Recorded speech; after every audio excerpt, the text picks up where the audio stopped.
Welcome to the Gruber Morning Show. This is our special Tesla Roadster podcast. I'm Pete Gruber. Good morning. I'm Mark Schaffner. And what's behind me there, I'll move out of the way a bit. This is a track arm in a Tesla Roadster. And we didn't have to use AI for this image because this is the real thing. This is actually from a vehicle, from a car. And I have the item right here. I'm going to pop it up here in a second. Still trying to get my computer to cooperate. So this device is a knuckle, basically kind of like your knee, I suppose. And the image behind me is probably much better than me trying to hold up this tiny little thing. But what you can see there is some of that granular grit. And that's hard stuff. That used to be soft grease. Wow. At one point in time.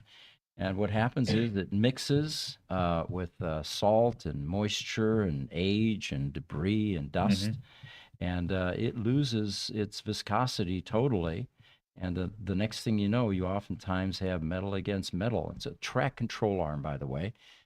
What we're finding in the Tesla Roadsters is that as they're aging, these are the types of things that are fairly common. And there's actually a rubber boot there. I'm going to bring up a few more images here to give you a better idea what these look like. And, okay. Do not have that. I put it in the wrong one. But anyway, let me bring up this one here then. This is the parts that replace this. There we go. And that's what they're supposed to look like. And the rubber, of course, is not supposed to be split, cracked, compromised, or like in this case, peeled off partially, as we were showing in that background. The fix for this is outright replacement. There's nothing you can do. You can't inject new grease in there and expect it to function properly. And this is the typical Tesla Roadster kit that gets replaced when we do a suspension upgrade.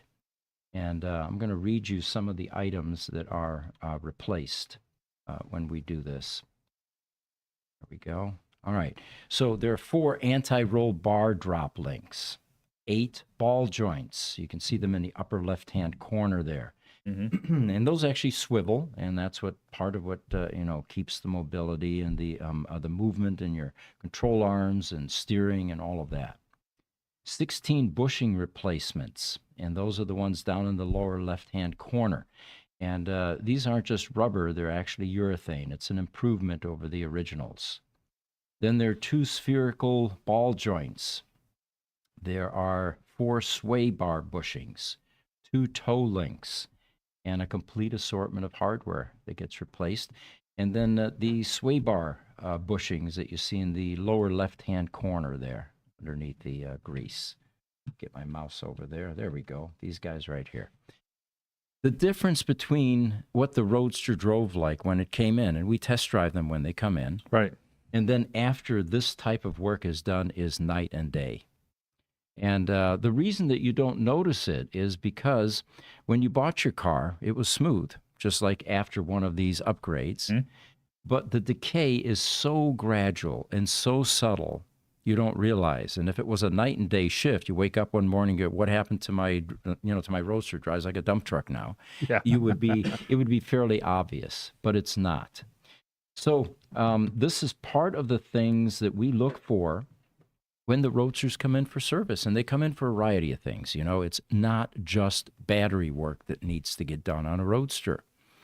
And what our people do is they do a complete inventory of your Roadster, and they point out the deferred maintenance. And then you get a list, and you get to prioritize, and you get to pick and choose the ones that you think are most important to you. Well, I remember when we started in Gruber Motors, it was battery work and it was PEM work. We didn't do a whole lot else. Then we began to see that that we had issues with like the insulating material inside the PEMs. So we expanded the type of PEM work that we did. And these parts are aging over time. They're some of them are I wouldn't call it planned obsolescence, but I would call it an end of life that is coincidentally very similar depending on, regardless of the electronic part that it was. And I think of switch packs. Yeah. We saw our first switch pack about 2.5 years ago, where we had a switch pack failure, and it was something with the electronics inside the switch pack. Prior to that time, these things sit underneath your dash on the Yeah. driver's side, and out of sight, out of mind. People don't even realize they're there. And you're right. We saw very few switch pack failures, and then suddenly it was like an epidemic. Yeah, we diagnosed and discovered our first one, and then within a month we had 4 more. And then within 3 months we had 12 more. And then I believe it was Romero that went and took the temperature of the dash area underneath the dash where the switch pack set. And we were stunned. Car sitting outside, 190 degrees underneath that dash. And it's a black dash, which of course Yeah. adds to that, absorption, heat absorption. And it was just, it was amazing. No wonder we don't have rodent issues here in the South. So the switch packs were baking basically for a number of years and eventually began to see failures. But so this is what we do with the suspension, and we will give you a list of items. We can get rid of that image there. There we go. Go back to the... and of course, it also makes a difference, your suspension type issues, how you drive your car. Talked to a customer just last week, and he said, mine is in Connecticut, and it's a daily driver. And we're talking through slush, winter, snow, salt, all of that. So there's an elevated risk for this kind of deterioration in the suspension components with a car like that. But as long as you're proactive and you stay on top of the deferred maintenance, I suppose you could do a daily driver Tesla Roadster. I don't see why not. And a lot of the things that are deferred maintenance, we're looking at shocks here. This isn't unusual. All cars have some sort of suspension system, whether it's shocks or leaf springs or struts, and they all wear out over time. Absolutely, yes. All right, another interesting item that cropped up over the last couple of weeks. Tesla reached out to us, and it was a Texas service center, and they said, you know what? They either had, and I wasn't involved in directly. Our parts manager was Ramiro, and they said either we lost or the customer lost the lug nut key, or it's broken. We would like to avail ourselves of your library of Tesla Roadster keys. So I'm going to bring up another image here. This is now a newsletter out on the Gruber Motors website under newsletters. And it shows pictures of the various keys. If yours is lost, you send us a picture of the lug nut that's still on the wheel, or compare it to this chart that's in the newsletter. You'll be able to identify which key you have. And in this case, we ended up sending a key to the service center so they could get the wheel off. And of course, we then recommend get rid of the keys. Yes. These locks, or these keys, or the keyed lug nuts, I should say, are extremely hard to find, if at all. And the best approach is, since no wheels to our knowledge have ever been stolen on a Tesla Roadster, is get a set of 5 standard, 10 millimeter Torx type lug nuts. They look better. They'll be a new zinc plated. They'll make your wheels look better, and you won't run into that potential problem where you suddenly realize either the key's broken or missing because the last tire guys didn't put it back or broke it, and now you can't get your wheel off. Right, because these lug nuts are absolutely not compatible with impact wrenches. No, they are not. Only torque wrenches are allowed. And we also request from the community, and this is where some of these keys have come from. If you replace your lug nuts and get rid of your key, send it to us. Contribute it to the library, the Tesla Roadster Community Library of Keys. We asked Tesla to do the same. Tesla must have some of these because of all the buybacks that they did. Oh, sure. So by contributing to this library, you're actually helping the Roadster community. But we found it interesting that even Tesla needs this sort of assistance from time to time. Well, it was nice to partner with them. And did you just mention that the lug nut itself also has the letter on it on the wheel? Or is it only that you can look for the pattern? Only on the key, not on the lug nut that's Okay. in the wheel. Yeah. Okay. All right, got another image I'm going to pop up here. This is a Roadster that sold on Bring a Trailer last week, and it fetched $70,000. It is a 13,000-mile Twilight Blue 2008, and VIN number 324. Kind of an unusual seat and paint combination. There's only one other one that we've had come through our shop that ended up going to New Orleans, and those may be the only two actually in existence in this color. Oh, okay. Very unusual.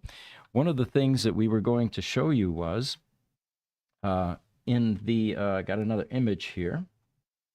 One of the Facebook sites actually posted an image of the old Menlo Park facility, and what we're seeing here is a whole bunch of Roadsters crammed into a facility that is about a quarter the size of our service center. So it's not that large. No, but it reminds me a little bit of what our service center looked like at one point in time. Good point. Yes. One of the posters here says, memories, 6:30 a.m., pulling out 45 Roadsters, prepping coffee pods and cups, and checking charges, labors of love. Sounds exactly what we do. Now that we have EV Preserve, the cars that are being stored are actually in a separate building, in a storage building. Right. But this very much looks like our operation. And if you notice in the very front right there, it looks like a Twilight Blue Roadster with yellowish seats. Yeah, pale seats. Let's see if I can get my mouse over there. There we go. This guy right here. And I'm going to ask you guys out there, does this not look like that Roadster that we just had up on the picture here that sold on Bring a Trailer, VIN 324? And could it be that very same car? And how many yellow-seated Twilight Blue Roadsters are there? I'll bet you this is it. I'm betting that this is it as well. And, 70,000, that's just, oh my gosh, that's so low. Well, there are a number of reasons for that, of course, is you only get 7 days to sell the car. And there's a current glut. There are way more Roadsters for sale than there are buyers. And a much more sensible way to sell a Roadster these days is something like our Tesla Roadster matchmaking site, where the cars are listed until they sell. Mm-hmm. The asking prices are clearly posted. The buyers can talk to the sellers. And we've actually enhanced and improved the capabilities of the Roadster matchmaking site since it has become so successful. And I'm going to read you some of the changes that we are making. And Jesse, when is that going to be launched? We don't have a date yet. Okay. I know that we're getting very close to launch on it, though. I've seen some of the betas on the site, some of the alphas and betas. So what this new site is going to do, and it won't look substantially different, but there are many more powerful provisions in the site this time. I have it up. It's going to look completely different. Okay, there we go. The layout of the Roadster listings are completely different. The options, the filtering, the sorting, all of it is completely different. We don't have any of this yet, but it's on its way. Okay. The main change is going to be that it is now mobile friendly. I can't tell you how many times customers have called and said, I see your Roadster for sale, but where are the details? And they can't see it because it's not mobile friendly. It's not wide enough. So that's going to be a huge change. It is also going to be much easier for people to insert their vehicle, which now allows the sellers to insert the majority of information about their car. Then they see a preview and they get to decide whether it's ready to launch or not. There are tutorials in here. One of the main ones is going to be how to take pictures of your car. Right. I'm a photographer, so it's instinctive to me. Well, you're going to want to see all four wheels. You're going to want to see some detail shots. You're going to see the underbelly and all of that. And you want to see the whole car. when you take a picture, you don't want to see 3/4 of it, right? Right. So in this tutorial, we're going to show you what the most successful batch of images is that will help sell that car. There will be a CAC, calculated amp hour capacity tutorial. Yeah, Jesse is running through some of the images now. This is the how to take pictures of your car. And no one to our knowledge is doing anything like this to this extent, to this level. The CAC, calculated amp hour capacity. Oftentimes the other places selling them, 95% of the time, miss that. It's very important to Roadster owners because that tells them the health of the battery, especially if it's a legacy battery. That can make a huge difference in the value of the car. Are you facing a $45,000 pack replacement, One in other thing here, words? Pete. Right. Let me pull it back up this other page here. One of the options that no one else has, especially for Roadsters, obviously, because that's the one, you can sort by CAC if you want. So you can see the entire grid of whether it's a bricked Roadster, one of our collector's Roadsters, any of the ones we've sold in the past. You'll be able to sort it by the year, the battery size, the physical location, the color, and you'll also be able to do it by VIN. You can do it by CAC. You can do it by which one has the most range. All this is new. Brilliant. And of course, if you have an auction with only one car, doing a color sort is irrelevant because you see the color. Right. But if you've got 4 dozen for sale, you're going to want to zero in on particulars like this. Well, it helps people to be able to find the exact car that they want easily. And, for the people that really want to move a car, they can just list it for a lower price here because it's free. Mm-hmm. Yeah, Right. I think the other page you were talking about, Pete, might be the actual listing page. This is the for sale grid, but the actual listing page is the one that will look very similar. It is still updated, but it looks very similar to the one that we have. But it does have a commenting section, so we're going to have community engagement involved in the future. And that's a huge difference. If you've seen, Bring a Trailer auctions, there's a lot of communication that takes place. We have that now. That's going to be part of this new Roadster matchmaking site. And I really think our sellers will like that because you tend to get the same question 15 times from 15 different buyers. Now the seller can answer that question once for everybody. And then, of course, links to tutorials. How do you collect your CAC, for example? Yes. And then there also, like Bring a Trailer, there's a sales history graph, which we already started, but we're now populating. So you'll be able to see what the valuation is. Now, with that search capability, you could even zero in on particular colors to see if there's a variation in valuation between colors or styles, sport versus non-sport. Right. Or 2.5 versus 1.5. All of that's going to be available. Right. We believe that this will become the most valuable Roadster sales tool available. And that's our goal. I think so. Is to make it as user-friendly as possible. Still no date, but next few weeks, hopefully. Next few weeks. Couple weeks, maybe. All right, there we go. While we're transitioning, Niels has a question for us. Thanks for joining us on the podcast, Niels. He says, are you producing the suspension kit? No, Niels, we find that in these types of markets, sometimes the parts that are already in aftermarket are superior to anything that we could generate because you have, scaling issues. You have minimum order quantities you have to order. The price goes higher. So anytime you have a successful aftermarket activity and a selection of a number of vendors, especially for suspension components, you can now zero in on the best product at the best price for the application. That was one of the things we did with the shocks. Yes. Our shocks, using Intrex shocks, was a long, lengthy search through a number of vendors. And what we selected was the best one for that application. Yes. When will the glasses come off? Maybe this year, Nels. It's possible, but we still have to do a video describing why these glasses have been used for 3 years now. Maybe. You never know. We might not have anything behind the glasses. Yeah. And Niels, have you ever actually tried to put on sunglasses while you're watching our podcast to see if maybe there's a powerful, compelling reason for these glasses? I'm going to encourage you to do that as well. We've been accused of being AI, We have. Yeah. The final thing with this Roadster matchmaking site advantage is we're going to work on Roadster pin maps, both for the sold cars. Where are they? Where did they get sold? And where are all the Roadsters in the world currently? And that's tying into our census program. And it looks like we've got close to 2,000 cars out there that are accounted for. All right. Yeah, we've got some comments coming in. On Instagram, Oakshade104 says that Roadster is one sexy looking golf cart. Yeah, golf cart. Yes, definitely. One could be definitely. offended, but I fully agree with you.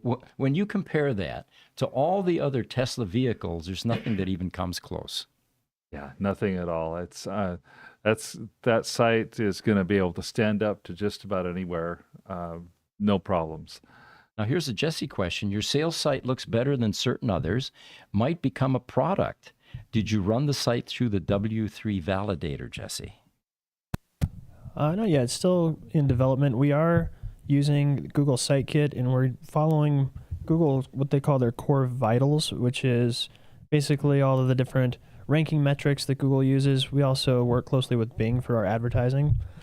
That's a good recommendation, though. We'll do that probably closer toward launch. Yeah, thank you, Niels. YouTube also says, this is Niels again, must they be Polaroid glasses? Yes. I think so. I think so too. All right, so I have something here for you. This is the lower PEM cooling fan assembly. And it is a standard SPAL fan, 12 volt. These should be changed, by the way, every 5 years, especially in the type of environment this is in. This sits very low in the rear of the car. It's like a vacuum cleaner, and it's constantly sucking up road debris and moving it through the impeller blades and eventually up into the PEM, heat sinks.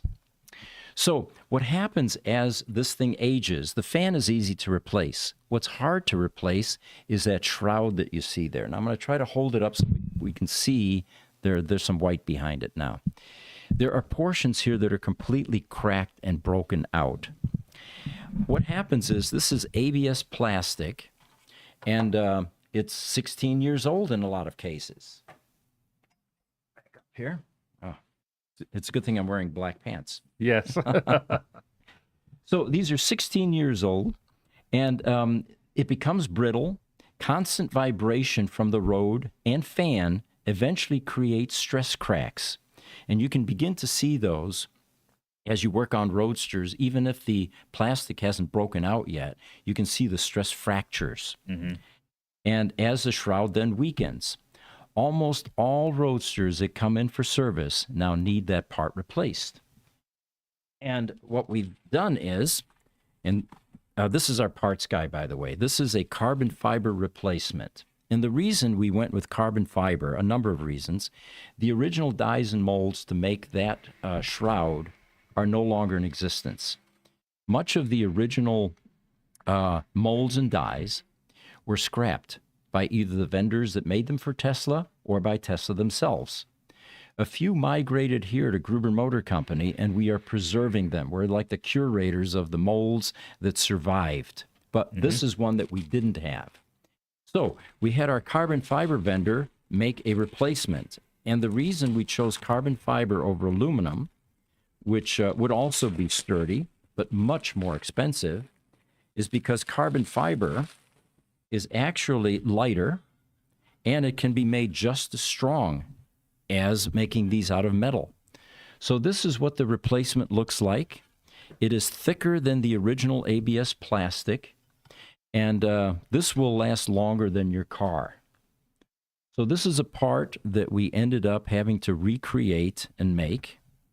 And I'm going to congratulate Ramiro on his wrapping. There's no way this could scratch or be damaged while it's in storage in our parts area. Well, and you're right. There's a lot more strength with that than the ABS plastic. It will not get brittle and crack over time. It's going to last longer than the car. And for those of you that are do-it-yourselfers, Unlike some companies that don't sell parts because they're proprietary or whatever, you can buy this. Our entire parts inventory is out on the Gruber Motors website. And that particular part, that shroud, is available for you if you're a do-it-yourselfer. Mm-hmm. Speaking of carbon fiber, our manager over at GMC likes to do decals and works in carbon fiber. And this is what he created for the Tesla Roadster, a license plate holder. I'm going to bring up a picture here for you. I think I have it. No, maybe I don't. Okay, well, I'm going to read it to you then. The ideas for what to put on your personalized license plate holder are numerous. And I wish I could say that we were creative enough to come up with these ideas ourselves, but we didn't. We used AI. And some of the slogans that it came up with that you can put up to 20 or 22 characters down here, I believe, are Tesla Roadster Sport, if you have a Sport Roadster. Mm-hmm. Signature 100 Roadster, Signature 250 Roadster, Signature 5 of 100 Roadster, if you're proud of your VIN number. Right. Founder Series VIN number 3. Here's one of my favorites. Before Elon. Yeah. Remember, there were a couple guys there before Elon got there. Pre-Musk era Tesla, Lotus gone electric, before Model S, 288 horsepower of pure silence, and HP, not horsepower spelled out. The first Tesla ever. Anyway, there's a long list of them. If you're interested, it's on our e-store on the Gruber Motors site. And these are available. Let me get you a price on these, if I have that here. No, I guess I don't.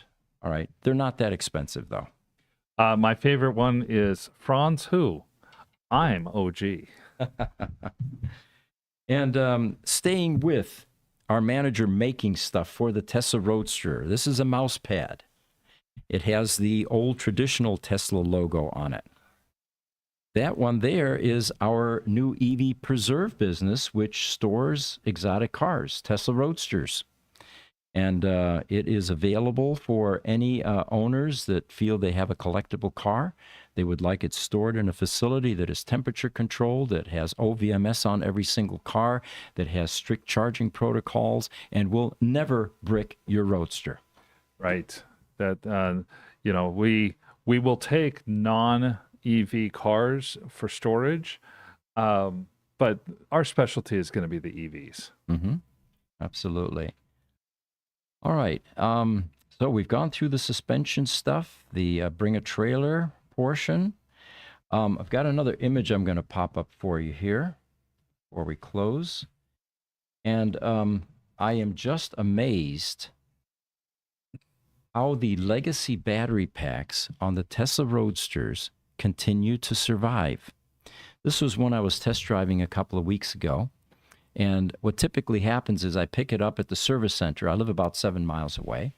And then it gets driven to my house, stored at night, and then I put it on an MC120 120-volt charger. And by morning, I then record the mileage that it attained at the standard or the 85% charge. For it to have hit 185 miles is almost like a new Tesla Roadster. I saw an owner's manual recently. One of the guys that has several Roadsters stored with us has given us the documentation for some of them, and it included an original owner's manual. And that owner's manual says that on a standard charge, your Roadster should read around 185 miles. Isn't that something? So here we are, somewhere between 13 and 16 years later, and still showing 185 miles on a standard charge. That's amazing.